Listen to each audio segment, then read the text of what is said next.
Hello and welcome to the Cinema Savvy Movie Podcast. My name is Tayte and I am joined today with George Aldridge, and today we are without Chris, because I don't know why, but Chris did not see the film in question, which is Zoolander number 2, Zoolander or Zoolander 2, whatever you want to call it. So we're going to be reviewing it today. So, I don't really know where to start on this, but we'll go probably in with first impressions. So George, what was your first impression of this film? First impressions that it's funny, but going into it, I'm safe to say I was more hyped for Zoolander 2 than I was for Deadpool. And everyone, you can now leave the video. That is... No, I think because Zoolander 1's this, not family film as such, but 15 years we've always wanted to see more. Whenever it was on TV, everyone in the house would go watch it. So getting a Zoolander 2 was massive. I have seen Deadpool, and I know which one was better. It is Deadpool. But I just wanted to say that before people start crying. Personally, I mean, I wasn't too excited about Zoolander 2. I enjoyed the first film, but after seeing Dumb and Dumber 2, I had concerns for more comedy sequels. And, I don't know, when I went to go see it first, I laughed a lot. I have to say, before watching it, without spoiling anything, it is one of the dumbest films you are ever going to see if you do go see it. But that's exactly what you expect when the main character is meant to be dumb. And I know it hasn't been given the best scores on Rotten Tomatoes. What was its scores on Rotten Tomatoes? 19%. It's not 19%. It's very unfair. I feel like that's being very unfair. I think I bet if I looked at all these reviews, they all say Deadpool was funnier, and I bet that's every single review because they're out in the same week. But I thought it was genuinely really funny. I mean, going back to the comedy sequels, they're very rarely any good ones. Maybe 22 Jump Street. That's here hilarious. We go. Some of the comments include. How bad is Zoolander 2? It's Batman and Robin bad. We've got some people find Derek Zoolander funny and likable and endearingly dumb. I don't. I find him grating. It's merely dumb instead of knowingly dumb. But to be honest, I can forgive its dumbness because that's what it's aiming for. I mean, if it was a standalone film that was meant to be like this, then... I don't know, but the fact that the main character is meant to be this dumb and the writing is made to do that, and there are parts of the film where I did laugh quite hard, and I did laugh throughout this film. I felt like it was more of a dumb film that I could just turn my brain off to and just witness, shall we say, instead of actually focusing on the film. But I would say that the reviews, if you do see other reviews of it, they'll probably be panning it. I'm going to give it what praise I can here and say that it was probably the best comedy of the year so far. Mind you, I haven't seen Deadpool yet. Other than that, I can't really say anything about the film without really spoiling it in that sense. So, shall we talk about performances? Yeah, I mean, if we just go for the main guys, there's a lot of cameos, so we're going to have to do them in a sort of tiny spoiler section. But the cameos are spoilers. Yeah, they're great. It's like the first one. So the first many. One. And some of them are great. Spoilers. Oh my god. But that was what helped the film, wasn't it? The fact that they had a lot of cameos in there. Well, that's the thing. In the original, there's tons of cameos. Obviously, the most famous one's Bowie, but there's Billy Zane, all of them not there. And then it's not like Dumb and Dumber where the second film spanned the celebrity cameos, because they're in the first one. You had to have cameos in the second one. Yeah. And they're male models, so there would be famous people anyway. But it was very funny, I thought. The way they use them, they're not in your face. Sometimes it's just a celebrity in the background that's there, or they might do an integral part of the film like David Bowie did.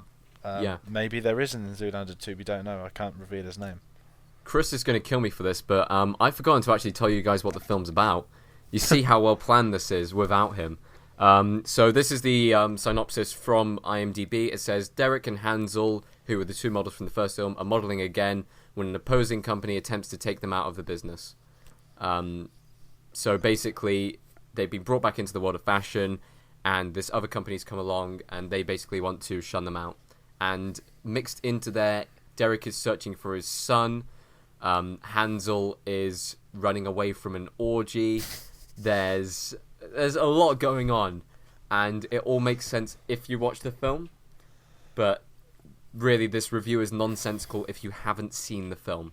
So I would suggest going to see the film. That's what we're trying to say here, before you get any context on this. Yeah, it basically picks it where Zoolander 1 finishes. It bridges that 15-year gap really well and really funny at the same time. Yeah. If you remember the Derek Zoolander School for Children Who Can't Read Very Well. Oh wait, no, that isn't the full name. It's not the full name. I don't know. You've got to get the full name. Wait a sec. Let me find it.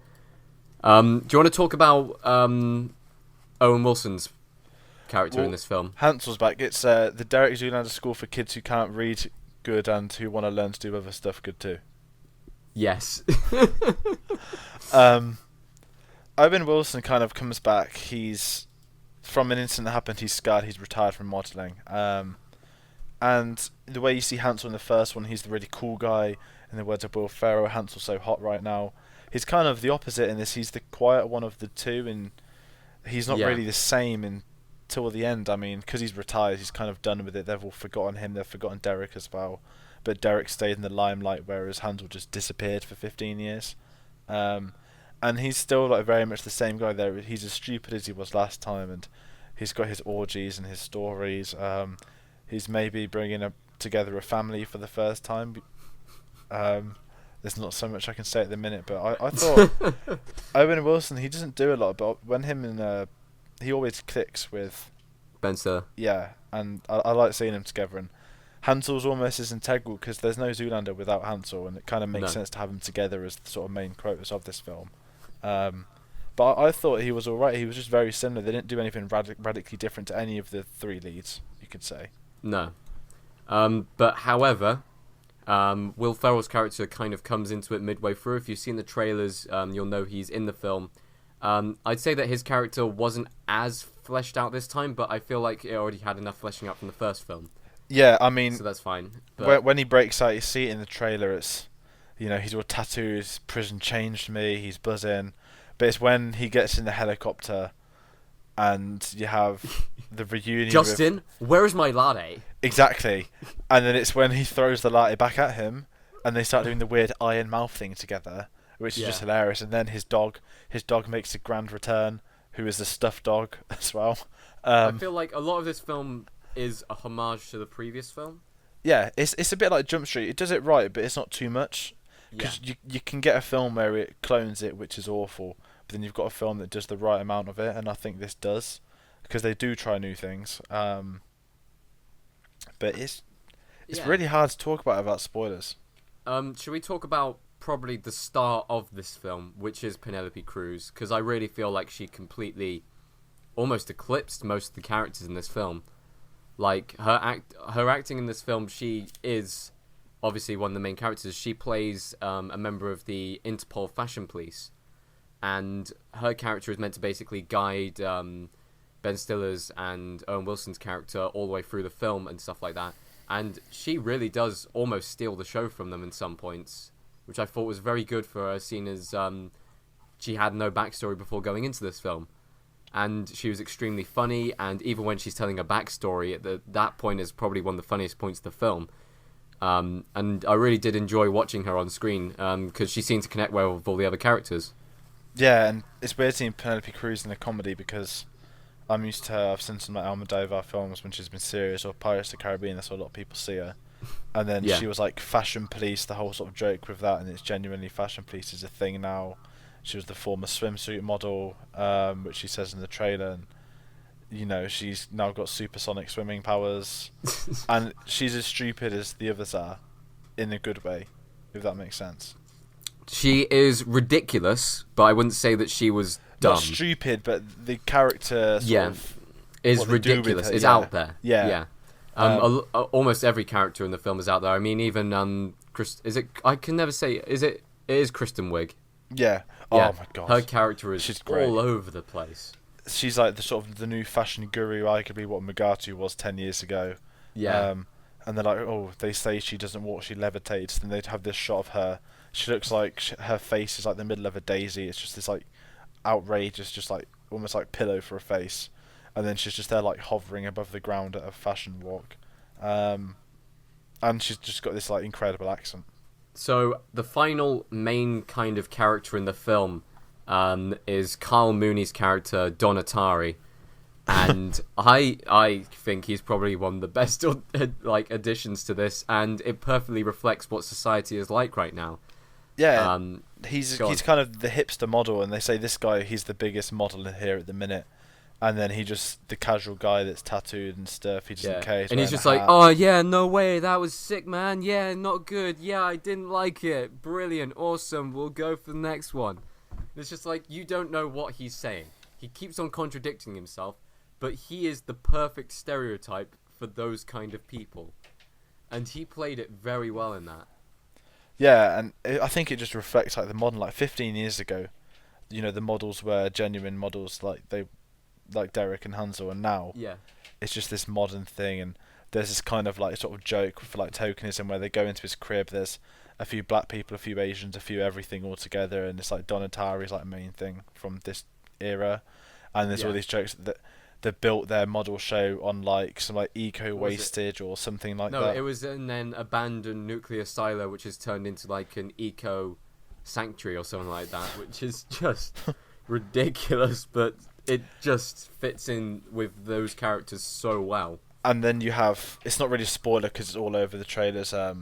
Benedict Cumberbatch's male model, who is I am all. yes, he's Are you woman male or a or female? And that's the joke, and he's in it a bit more. And I know a lot of people kicked off when the trailer came out, which is hilarious because they're offended by a model in a film about how models are stupid. Yeah, But that's just 2016 for you. yeah. So I believe that's all we can really talk about without actually spoiling anything of the film. We've talked about the characters. We talked about how we found it. Would you tell people to go see this film? I'd say watch. If you like the first one, you're gonna like this film. That's the best way I can say. If you didn't like the first one, stay clear. It's a comedy you can just watch, shut your head off, and you'll laugh a few times. Yeah. You definitely will. And just don't take it seriously. And if you're choosing out of Deadpool and Zoolander, it's kind of very different questions. I'd say if you want to go see a stupid comedy that you want to turn your brain off for a couple of hours, go watch Zoolander. yeah, If you want to go see a more kind of serious comedy, I would say just a different type of a different type of Yeah. film, then go see Deadpool. exactly. And it's just a shame they're both out in the same week because I enjoyed both of Well, them. funniest thing is this year is kind of the year of the comedy. There are a lot of comedies coming out this year, whether it be indie comedies, whether it be big hit comedies. So we might be seeing a lot more of comedies, and we may have to be comparing this film to the comedies that are coming out later on in the year. Yeah, well, Hail Caesar's the one I'm looking forward to most. I am really looking forward to Hail Oh, Caesar, but Chris hates Chris the hates- Coen yeah. Brothers. And America's already we- got Hail Caesar, which is harsh. Yeah, because we really want to see it. We're really looking forward to it as well. But anyway, so that ends our spoiler-free section. We'll now be moving on to the spoiler section, so please turn off if you don't want to hear anything spoiled about Zoolander 2. So, first of all, Derek Zoolander searching for his son, who is nicknamed Fatlander when at the orphanage. And I quite liked that scene, and I thought the entire orphanage itself was actually quite funny. Yeah, and it was the build up to it all where there's this scene where he thinks, oh, that's my son, and they've got this teenager he's got the Zoolander haircut, he looks like him, he's the best one on the pitch playing football, his celebration is him doing Blue Steel, and then he calls over Fatlander to Go talk get the about the football, kid, yeah. and then he realises it's not his son, and then he clocks on that his son's fat, and it's just this brilliant moment where he sort of turns around, he wants to go home, he doesn't want Yeah. anything to do with him because his son's fat, and it was just it's so like stupid. But then like I'd say it's a bit further down the line, Megatu's involved with his son being fat, which is even funnier. Yeah. Um, And I'd say that Megatu has probably most of the kind of evilness in him. I know that Kristen Wiig's character is also kind of just as evil and is kind of his replacement in this film. However, in the end, it is Mugatu pulling all the strings behind it. Yeah, Megatu's great. I mean, when he escapes out of prison, he has like a 15-year elaborate plan which he's stuck to. All this sort of chosen one stuff. Do you want me to go into that a bit now, or is it too Yeah, far we now? should go into that now, yeah. There's a chosen one prophecy about a male model, which is why Justin Bieber's killed at the start and lots of other models. The Justin Bieber death scenes. Lots of models are being killed off because they're meant to be protecting the chosen one, and they all pull not Blue Steel. What was it? Aquamarine or something like that. It's the joke from the first film was that he can pull the same face, but then they go into the genetics on this, and that actually every single pose is different. By Like an eyebrow hair slightly higher up on the forehead and stuff like that. And there's like changes what the look is. They say there's like 15,000 combinations or something like crazy like that. And then he knew it from his like milk campaign, and he was shouting "moo" at the camera in black and white. Another advert similar to the sort of Merman from the first film. So that was kind of funny to them delve into the, just one look. But Magatu's pulling all the strings, and the chosen one prophecy is there's Adam and Eve, and then there's Steve.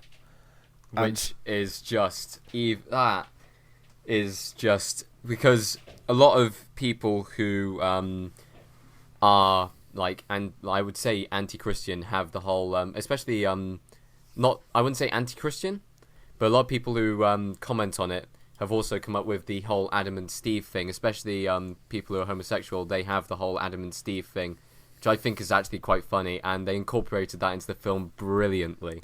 He's the first male supermodel, and Steve. I know people will be offended by it, obviously. Oh yeah, I mean, people are offended by everything. I feel like this comedy is out there to offend, but in a light-hearted way.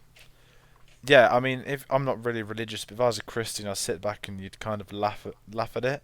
Like, there's going to be some that get really offended, but then there's some that are going to just laugh their heads off. Yeah, I completely agree. But throughout all of this, because this film, I would say, is quite confusing to follow, or at least try and explain following. I mean, I saw it about 4 or 5 days ago. I'm finding it quite hard to kind of track through the film right now. We're kind of picking out certain scenes which we quite enjoyed. What would you say was the biggest laugh that you got from the film? See, I think it's Magai's escape, but I laughed a lot at a lot of things, but I don't think there was a standout moment. Where there were lots of funny moments, but yeah, some of it's quite personal, like cameo-wise. There's some funnier cameos in the other. Okay, shall we go with the best cameo? Okay, Sting. Sting, yeah. Sting is now Hansel's father. That's the big "I'm your father" twist. They don't really delve into it, but seeing Sting was hilarious, especially with his Luke Skywalker beard. And he is the Bowie. When they enter him, they freeze the frame, they put his music on in the background, they shout Roxanne. Then Hansel's like, oh, everything was like modelled around you, and they're similar, and you clock on that they're related. And only at the end, when Sting comes in and does Blue Steel with Hansel, it helps to save the day. But that was one of them. I mean, if you go through the cameos, there's so many films. MC Hammer was there for no reason in the fashion John prison. Malkovich in fashion prison as well. Lewis Hamilton, if you like your sport, he's in it for like 4 seconds. I know he's big. And then you got people in there like Tommy Hilfiger and a lot of people from the fashion world. Yeah. Who came in. And I'm guessing they all like the first film to have gone into the second one, if you know what I mean. Well, Penelope Cruz, when she went on to Graham Norton, she said that she was a fan of the first film and she didn't know that she was actually going to be put into this film. And they called her up and she said, oh yeah, I'm a fan of Zoolander. And Ben Stiller actually said, can you please keep on pronouncing it like that when you're doing the film? So throughout the entire film, she never actually calls him Zoolander. She always calls him Zoolander, which I think is just perfect touch to the film. My personal favourite cameo was Neil deGrasse Tyson, because he comes on, everyone's shouting from the rooftops and stuff like that, saying, who am I? And trying to figure out. And Neil deGrasse Tyson just comes up with this scientific argument behind it, which is just brilliant. And seriously, this film has probably the most filmed cameos. And he's in it again at the end, isn't he? Yeah, he is, yeah. Did you stay for the credit scene when they're all like dancing and stuff, and Neil deGrasse Tyson just like comes onto the screen? It was just so bizarre, but it was so funny as well. And moving on to my favourite laughing scene, is the scene where they're going to the prison on the boat, and Penelope Cruz tells her backstory of how she used to be a swim model, and after telling her story, and saying, oh yeah, my boobs got too big and I wasn't able to transition into proper modelling, it pans out and both Zoolander and Hansel have just, they just have, I know this is going to sound childish, but they just have the biggest erections. And at that scene, I just burst out laughing because I wasn't expecting it. And it was very subtly done, shall we say, even though like is ridiculously like out of proportion when you have a look at it. Like, it's just, I spat out my drink at that point and started laughing. So The whole thing was funny. I mean, to the island, from leaving the island, Hansel's on top of a helicopter blade, yes, just spinning around in a yoga position. Exactly. And what I laughed at was when the dog is actually a bomb. The whole Yes. You think that Magai is really stupid that he thinks his dog's alive, but actually he knows it's a bomb the whole time. Yeah. And it was just really like his head came off. It was like a little nuke head. It was just stupidly outrageously funny. So would you? Well, I believe that was. I think there's everything that we can talk about there about the film. As you have just heard, people, like, we enjoyed this film, and I don't think it deserves the 19% that it's been getting on Rotten Tomatoes. I would say it was a solid 6 out of 10. Yeah. Not as good as the first film, but some of the scenes in this film were better than the first film, and I enjoyed it. It wasn't a bad comedy sequel, but a lot of people don't like the whole dumb thing anymore, and as famously quoted by Robert Downey Jr. to Ben Stiller in the film Tropic Thunder, you never go full retard, and I feel here they didn't go full retard, and therefore the film was okay. Yeah, and it was fun. It's a solid 3-star film if you do it that way. You're gonna laugh. Yeah. You might not laugh at some jokes, but other people will. And it's just, it's all right. It's entertaining. You're gonna get your money's worth. But some people, I don't know what they expected from Zoolander 2. Did they expect Godfather Part 2? I don't know. But it's worth a watch at least. Yeah. Well, thank you ever so much for watching, guys. Make sure to like, comment, subscribe. Chris would usually read out where the things are, but to be honest, they're just in the comments section. I don't know why he puts the effort in. We will all be doing, though, Deadpool this weekend. Yes, I'm seeing it tomorrow. It's very funny, and it sounds weird. Comedy reviews are harder to do, but I think it's going to be this one might be easier. Maybe because it's a comedy superhero film. Yeah, superhero films is a lot of action, whereas in comedies you can only talk about the funny moments. Yes. Can I ask, does it follow in the footsteps of Kick-Ass and Scott Pilgrim? More to the Kick-Ass type of things. A bit more extreme than Kick-Ass in some situations. I know which one. I can't. I'll wait for the Deadpool review to voice my full thing. That's fine. But anyway, so thank you ever so much for listening. Just before you go, guys, we are doing the Oscar live stream on the night of the Oscars. That'll be on this YouTube channel. At the moment, we're coming up with ideas to do on the stream because there is a lot of breaks that happen between the different awards. I'm going to be there. George is going to be there. Chris and also Tom is going to be there. So it's going to be a really fun night. Just tune in. We'll probably be laughing our heads off at whatever games we're playing and stuff like that. You guys can chat to us at any point, or maybe even join in the games if you wanted to. So please come along to that. We'll be announcing more stuff about that as it gets closer to the event. We'll try and get the rest of the Oscar films reviewed before then as well. We're moving back into the movie season where a lot of new films are coming out, so we're just kind of catching up on the Oscar films that we need to review on. But thank you ever so much for watching, guys, and we'll see you next time.